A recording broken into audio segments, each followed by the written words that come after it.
You have certainly seen Jude Law in more popular movies such as The Holiday or AI Artificial Intelligence, but the latest movie he played in released this year called The Order is probably the worst movie he has ever played in. The first problem we need to discuss when it comes to this movie is about the lack of tension in it.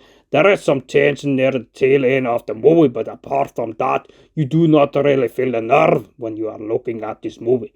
And that's a real problem when it comes to entertainment value.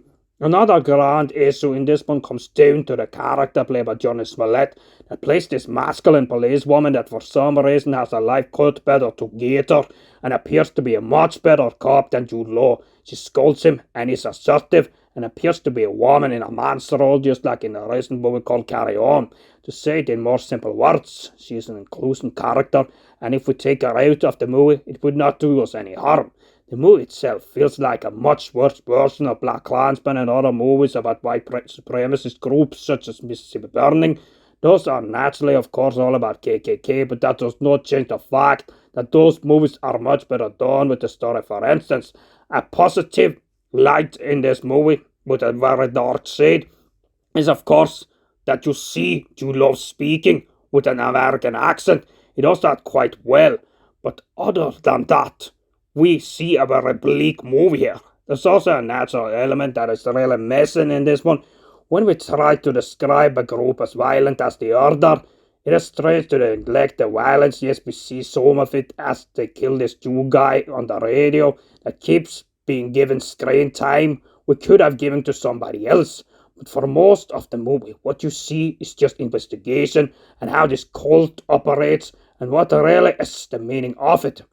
If you had killed some of that investigation and the empty talk that really needs to nothing, you would have had such a better movie. One other problem is also that you drive everybody nuts with emotions. In new movies nowadays, you always need time to bury the emotion into people's minds. And we need to see every sad emotion of the main character rather than focusing on creating more tension-filled scenes where something actually happens rather than long drawn out dialogues. Another move you could have made when it comes to altering the movie into a better one would be to focus more on this book with the 5 or 6 steps I do not really remember from the movie as it was so hard to follow. But essentially, it is a book that has inspired terrorist attacks right up until the insurrection in 2021 on the White House. This is something that is very little explored in the movie, and with that alteration, it could have made it a lot more interesting. It is explored a little more in the credits, but if the focus was more on that and less on the general investigation, you would have had a better movie. And you could, of course, have introduced this book a bit earlier in the movie.